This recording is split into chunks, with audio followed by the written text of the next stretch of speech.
Welcome to the FDA Drug Safety Podcast for healthcare professionals from the Division of Drug Information. Based on our recent review of published studies, on March 30th, 2022, the FDA recommended that newborns and children through 3 years old have follow-up thyroid monitoring within 3 weeks after receiving injections of contrast media containing iodine, also called contrast dye, for X-rays and other medical imaging procedures. Our review showed that underactive thyroid or a temporary decrease in thyroid hormone levels were uncommon. However, the conditions should be identified and treated early when needed to prevent potential future complications. Newborns, particularly those born premature, and children in their first 3 years with underlying conditions, such as heart issues, may be at higher risk for problems of the thyroid. We have approved a new warning to the prescribing information for the entire class of iodinated contrast media or ICM injections and monitoring recommendations for children 3 years or younger.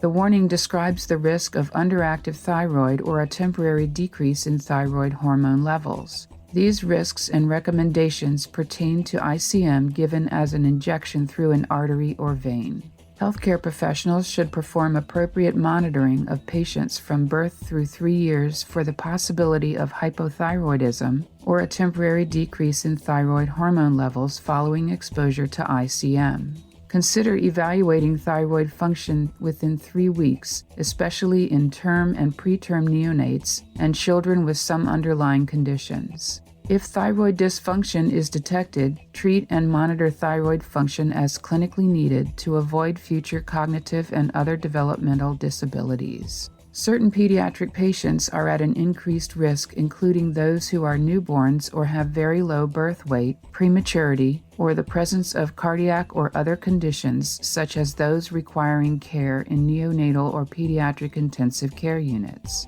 Patients with cardiac conditions may be at greatest risk since they often require high doses of contrast during invasive cardiac procedures. Since 2015, when FDA first alerted the public about cases of underactive thyroid in infants receiving ICM, 6 new research studies evaluating this risk have been published. We reviewed these 6 studies and the 5 earlier ones published in the medical literature that assessed thyroid function in a range of 10 to 2,320 children from birth through 3 years who were exposed to ICM. Most cases of decreased thyroid hormone levels were temporary and did not require treatment. The reported rate ranged from 1% to 15% and tended to be higher in newborns, particularly those who were preterm.